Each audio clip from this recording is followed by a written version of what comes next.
Today's video is about biology.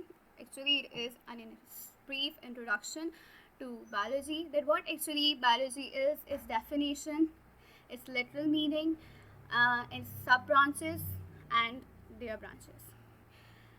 So let's start. Literal meaning of biology. Biology is a combination of two Greek words, bios. Biology basically combination है two Greek words का. Bios means life and logos means to study. यानी कि अगर हम इन दोनों words को मिला दें तो बनेगा स्टडी ऑफ लाइफ. अब इस स्टडी ऑफ लाइफ में तमाम तर फिनोमेनास ऑफ लाइफ, लिविंग ऑर्गेनिज्म, उनकी ओरिजिन, उनका ग्रोथ, रिप्रोडक्शन, स्ट्रक्चर, बिहेवियर और उनकी ऑर्गन्स की फंक्शनिंग. अच्छा, ये जो ओरिजिन ग्रोथ है इसमें इसको थोड़ा समझने की चीज़ है. ओरिजिन का मतलब है एक लिविंग ऑर्गेनिज्म की लाइफ स्टार्ट होती है उसके ओरिजिन से, कि किस तरह वो वजूद में आया. उसके बाद उसकी ग्रोथ किस तरह से होती है, ग्रोथ को फैसिलिटेट करने वाले फैक्टर्स कौन से हैं और इनहैबिटेट करने वाले फैक्टर्स कौन से हैं. फिर उसकी रिप्रोडक्शन, डिफरेंट स्पीशीज़ की, डिफरेंट लिविंग ऑर्गेनिजम्स की, उनकी रिप्रोडक्शन किस तरह होती है, उनका स्ट्रक्चर कैसा होता है और उनका बिहेवियर कैसा होता है, और वो एक दूसरे से किस तरह डिफर कर रहे होते हैं, हम उन्हें किस तरह रिकग्नाइज कर रहे होते हैं एज एन इंडिविजुअल ऑर्गेनिज्म. ये सब चीज़ें जिस ब्रांच ऑफ साइंस में स्टडी की जाती हैं उन्हें हम बायोलॉजी कहते हैं. Branches of biology. वैसे तो बायोलॉजी की बहुत सारी ब्रांचेस हैं, लेकिन जो इनिशियल ब्रांचेस हैं जिनसे ही आगे मज़ीद ब्रांचेस बनी हैं वो दो हैं. एक बॉटनी, स्टडी ऑफ प्लांट्स, और दूसरी zoology, study of animals. Study of plants में प्लांट्स के बारे में तमाम तर डिटेल्स, इनकी ग्रोथ, इनकी फंक्शनिंग, इनकी एम्ब्रियोलॉजी और इनके तमाम तर प्रोसेसेस, फिनोमेनास, इन सब को स्टडी बॉटनी में किया जाता है. फिर ज़ूलॉजी है. Animals, it is the study of animals और एनिमल सोसाइटी, उनके डिफरेंट फिनोमेनास ऑफ लाइफ, उनके बॉडी पार्ट्स, और इसके अलावा डिफरेंट एनिमल्स किस तरह एक दूसरे से डिफ़र कर रहे होते हैं. या फिर morphology, morph, form, external structure and its feature. अगर आप अपने आसपास लिविंग ऑर्गेनिजम्स को देखना शुरू करेंगे, लिविंग फिनोमेनास को ऑब्जर्व करना शुरू करेंगे, तो पहली चीज़ जो ऑब्जर्व की जाती है वो होती है एक्सटर्नल स्ट्रक्चर, एक्सटर्नल फीचर्स और उनकी कैरेक्टरिस्टिक, कैसी दिखती है कोई भी चीज़. तो जब हम लोग लिविंग ऑर्गेनिजम्स को देखते हैं, प्लांट्स को देखते हैं, एनिमल्स को देखते हैं, तो भी यही ब्रांच जो है जो सबसे पहले यूज़ होती है या फिर इसे अंडर कंसिडरेशन लाया जाता है. ऑब्वियसली आप जैसे ही किसी लिविंग ऑर्गेनिज्म को देखते हैं तो उसका डायसेक्शन तो परफॉर्म नहीं कर सकते उसी वक्त, ना उसकी सर्जरी कर सकते हैं.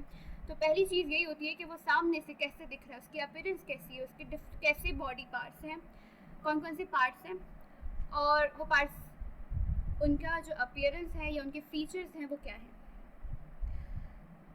जैसे कि ये एक पार्ट है प्लांट का, जिसे आप फ्लावर कह रहे हैं, एक वेजिटेटिव पार्ट है प्लांट का. प्लांट के डिफरेंट पार्ट्स हैं, उन डिफरेंट पार्ट्स को स्टडी अगर हम एक्सटीरियरली कर रहे हैं तो वो कहलाएगा मॉर्फोलॉजिकल स्टडी. अब ये अगर हम इस फ्लावर को इंडिविजुअली फ्लावर को स्टडी करेंगे तो ये भी मॉर्फोलॉजी है. Now anatomy. Literal meaning ana is equal to up, tom is equal to cut. अगर हम मॉर्फोलॉजी के बाद एक स्टेप आगे प्रोसीड करेंगे, किसी भी लिविंग ऑर्गेनिज्म की एक्सटर्नल फीचर्स के बाद उनके इंटरनल फीचर्स को स्टडी करने की कोशिश करें, ये जानने की कोशिश करें कि उनके ऑर्गन्स किस तरह बॉडी में ऑर्गेनाइज हुए हैं, क्या उनकी अरेंजमेंट है, क्या उनके टिश्यूज़ की अरेंजमेंट है. तो ये सब आएगा जिस ब्रांच ऑफ बायोलॉजी में, उसे हम एनाटॉमी कहते हैं. Histology. Histose is equal to web or tissues, deals with the tissues of plants and animals under a microscope. आप देखते जा रहे होंगे कि जैसे जैसे हम ब्रांचेस ऑफ बायोलॉजी पढ़ते जा रहे हैं तो उन सब में एडवांसमेंट आ रही है, इन्हांसमेंट आ रही है और साथ में डिटेल भी आ रही है। पहले हमने सिर्फ उनको बाहर से एक्सटर्नली पढ़ा, फिर इंटरनल मूव ऑन किए। अब थर्ड स्टेप है टिश्यूज़ के बारे में। अब उनके ऑर्गन्स के बाद, उनके अरेंजमेंट के बाद टिश्यूज़ की क्या अरेंजमेंट है, tissues of plants and animals. और अब हम मदद ले रहे हैं माइक्रोस्कोप की। तो ये जो दो ब्रांचेस हैं, हिस्टोलॉजी और सिटोलॉजी, ये बेसिकली माइक्रोस्कोपिक स्टडी ही है और इसमें tissues of plants and animals histology में डील करते हैं, उनकी क्या अरेंजमेंट होती है टिश्यूज़ की। प्लांट्स के डिफरेंट पार्ट्स में जो टिश्यूज़ हैं वो डिफ़र कर रहे होते हैं। इसे प्लांट्स के नहीं बल्कि जो डिफरेंट लिविंग ऑर्गेनिज्म हैं उनके आपस, ना तो सिर्फ उनके आपस में डिफ़र कर रहे होते हैं, वेरी कर रहे होते हैं टिश्यूज़, बल्कि एक लिविंग ऑर्गेनिज्म के डिफरेंट बॉडी पार्ट्स में, उनके ऑर्गन्स में भी टिश्यू डिफ़र कर रहे होते हैं। जैसे कि हम एग्जांपल लें, fat tissues, brain tissues, muscle tissues, okay. तो ये सब, जैसे कि नाम से ज़ाहिर है, ऑर्गन्स डिफरेंट हैं, उन ऑर्गन्स की फंक्शनिंग डिफरेंट है, तो ऑब्वियसली टिश्यूज़ की फंक्शनिंग भी डिफरेंट होगी, उनकी कंपोजिशन भी डिफरेंट होगी, उनकी फिजियोलॉजी भी एक दूसरे से डिफर कर रही होगी। तो ये सारी डिटेल्स जिस ब्रांच ऑफ बायोलॉजी में पढ़ी जाती है उसे हम हिस्टोलॉजी कहते हैं। फिर है सिटोलॉजी। सिटोलॉजी को सेल बायोलॉजी भी कहते हैं, यानी कि सेल की स्टडी। तो ये एक बहुत ही बेसिक प्लस डिटेल्ड स्टडी है। बेसिक इसलिए क्योंकि सेल जो है बेसिक यूनिट ऑफ लाइफ है, और डिटेल्ड इसलिए क्योंकि ये ओरिजिन है एक तरह से लाइफ का। Literal meaning kytos is equal to hollow vessel or cell, deals with structure of cell, composition of cell and functions of cell। यानी कि जो एक सेल है बॉडी का, एक लिविंग ऑर्गेनिज्म का, उसका स्ट्रक्चर क्या है, उसकी कंपोजिशन क्या है और उसके फंक्शंस क्या है। अब स्ट्रक्चर में आ जाता है उसके डिफरेंट ऑर्गेनल्स, उन ऑर्गेनल्स की कंपोजिशन, बायोमोलिक्यूल्स कौन से मौजूद हैं और उन तमाम की अलग अलग क्या फंक्शंस है उस सेल में। इस सब जिस ब्रांच ऑफ बायोलॉजी में स्टडी हो रहा है वो सिटोलॉजी है। Physiology, physis is equal to nature, functions of living organism and their different body parts. अब लिविंग ऑर्गेनिजम्स में जो डिफरेंट बॉडी पार्ट्स होते हैं उनकी क्या फंक्शनिंग है, उनकी नेचर जो है वो स्टडी की जाती है फिजियोलॉजी में। Ecology, literal meaning is equal to oikos is equal to home, deals with the study of interaction of living organisms with each other. यानी कि जो लिविंग ऑर्गेनिज्म हमारी सोसाइटी में मौजूद हैं वो एक दूसरे से अलग नहीं है, वो उनकी बॉडी पार्ट्स डिफ़र कर रहे होते हैं, उनकी मॉर्फोलॉजी डिफ़र कर रही होती है, वो एक दूसरे से बिल्कुल डिफ़र कर रहे होते हैं, लेकिन इसके बावजूद वो एक दूसरे पे डिपेंडेंट होते हैं, इंटरडिपेंडेंट होते हैं वो दूसरे पे, और उनका एक दूसरे के साथ बहुत स्ट्रॉन्ग इंट्रैक्शन होता है, रिलेशंस होते हैं। और ना सिर्फ उनके आपस में रिलेशंस होते हैं बल्कि उन लिविंग ऑर्गेनिज्म के, ये लाइफ के, लिविंग सोसाइटी के नॉन लिविंग ऑर्गेनिज्म से, नॉन लिविंग इन्वायरमेंट से भी उनका इंट्रैक्शन होता है। नॉन लिविंग इन्वायरमेंट में आ जाता है उनकी वो इन्वायरमेंटल फैक्टर्स जैसे वाटर हो गया, एयर हो गया, उनकी सराउंडिंग कैसी है, उनका हैबिटेट कैसा है, ये सब उन्हें किस तरह से, ये फैक्टर्स होते हैं जो बेसिकली उनके ऊपर इम्पैक्ट डाल रहे होते हैं, बहुत स्ट्रांगली इम्पैक्ट डाल रहे होते हैं उनकी ग्रोथ के ऊपर, उनकी डेवलपमेंट के ऊपर, उनकी प्रोडक्शन के ऊपर। तो ये सब चीज़ें जिस ब्रांच ऑफ बायोलॉजी में स्टडी होती है वो इकोलॉजी कहलाती है। Embryology, embryology literal meaning embryon is equal to embryo. अच्छा, एम्ब्रियो क्या है? लाइफ जब एक एनिमल की, एक प्लांट की स्टार्ट होती है जिस सेल से, उसे हम एम्ब्रियो कहते हैं, जहाँ से ये बेसिक सेल होता है, जिससे बाद में सब डिविजन्स होती हैं, मज़ीद डिविजन्स होती हैं इसी सेल की, और फिर एक लिविंग ऑर्गेनिज्म बनता है।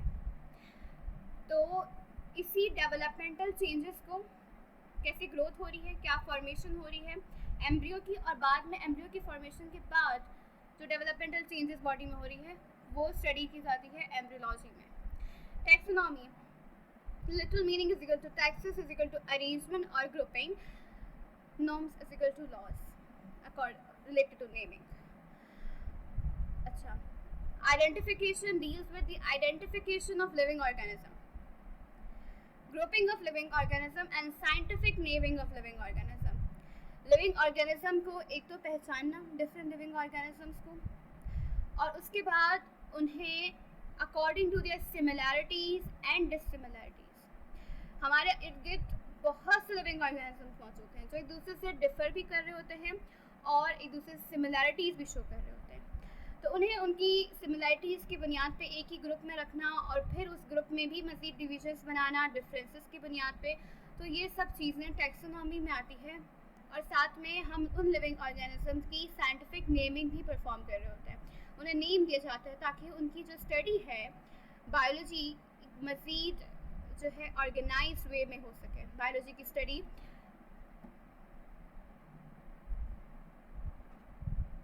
genetics, literal meaning genesis origin is concerned with genes, heredity and living organism and variation in living organism.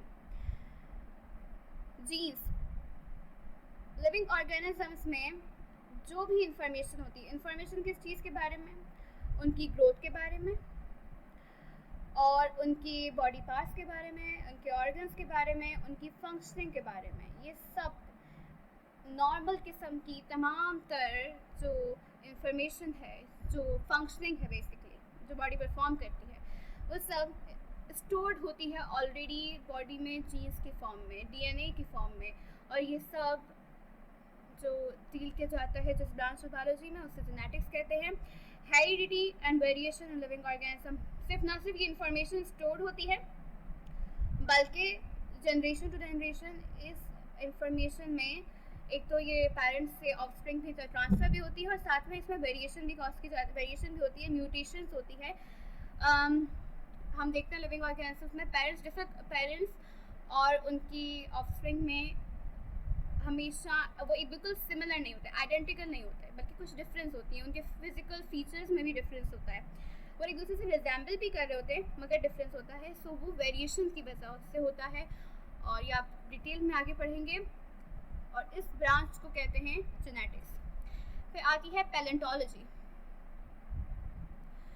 Literal meaning पोयूस is equal to ancient, ontos is equal to being organism. ये study है उन living organism के बारे में जो आज fossils की शक्ल में ज़मीन में मौजूद है।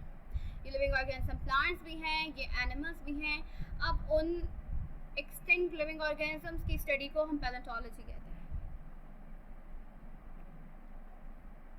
Biotechnology, the use of biology to solve problem and make useful product, ये इसकी डेफिनेशन है। अच्छा, अगर हम लोग study of life, phenomena of life and study of living organism, इससे अगर हम टेक्नोलॉजी को लिंक करते हैं, टेक्नोलॉजी किस लिए है? टेक्नोलॉजी का बेसिक यूज़ ये है कि लाइफ को मज़ीद मॉडर्न करना है, इन्हांस करना है और ईज़ करना है। Biochemistry deals with the chemical processes within and related to living organism. Living organisms में मुख्तलिफ प्रोसेसेस हो रहे हैं, ये सब बायोलॉजिकल मॉलिक्यूल्स की वजह से हो रहे होते हैं। हमारे बॉडी का मेटाबॉलिज्म, हमारी बॉडी ना सिर्फ ह्यूमंस की बॉडी के मगर और जो लिविंग एनिमल्स हैं उनकी जो बॉडी है उसमें जो मेटाबॉलिज्म है, उनकी फंक्शनिंग है, उनकी ग्रोथ है, ये सब जो है बायोलॉजिकल मॉलिक्यूल्स पर डिपेंडेंट है। बायोलॉजिकल मॉलिक्यूल्स की कंपोजिशन कैसी है, कौन से केमिकल्स हैं, कौन से एलिमेंट्स हैं जो बॉडी को उनकी ज़रूरत है और उनके क्या इफ़ेक्ट हैं बॉडी पर, ये सब बायोकेमिस्ट्री में आता है। आज जो फार्मास्यूटिकल केमिकल्स मौजूद हैं डिजीज़ के क्योर के लिए, जो लाइफ सेविंग ड्रग्स हैं, वो सब बायोकेमिस्ट्री की वजह से। और इसके अलावा जो लैब टेस्टिंग होती है, जो कि उसके जितने भी मेथड्स हैं वो सब भी इसी की वजह से हैं। Microbiology, literal meaning macro is equal to very small, study of microorganisms including bacteria, viruses and fungi. Study of microorganism, वो organisms जो naked eye से देखना possible नहीं है, उनकी study microbiology कहलाती है। वैसे तो देखने में लग रहा है कि जैसे ये इतनी ही ज़्यादा significant branch नहीं है जैसे कि बाकी हैं, because micro means small so it's not that much important, लेकिन ऐसा नहीं है। जहाँ तक हम डिज़ीज़ के क्योर की बात करते हैं तो उसके लिए बायोकेमिस्ट्री बहुत इंपॉर्टेंट है, लेकिन जब हम डिज़ीज़ के नेचर को जानने की बात करते हैं तो उसके लिए माइक्रोबायोलॉजी भी बहुत इंपॉर्टेंट है। डिज़ीज़ जो वेरियस बैक्टीरिया कॉज कर रहे होते हैं, वायरसेस कॉज कर रहे होते हैं, फंजाई भी बहुत से डिजीज़ बॉडी में कॉज कर रहे होते हैं। तो इन सब की नेचर जानना भी बहुत ज़रूरी है कि बैक्टीरिया किस किस्म का है। बैक्टीरियाज में भी बहुत सी डिफरेंसेस होती हैं, तो ये सब माइक्रोबायोलॉजी में आता है। माइक्रो ऑर्गेनिज्म सिर्फ हार्मफुल नहीं होते, बल्कि इनसे हम बहुत सी यूज़फुल इम्पैक्ट्स भी हासिल कर रहे होते हैं, बहुत सी यूजेस होती हैं इनकी, और वो भी आप फर्दर पढ़ेंगे बायोलॉजी में।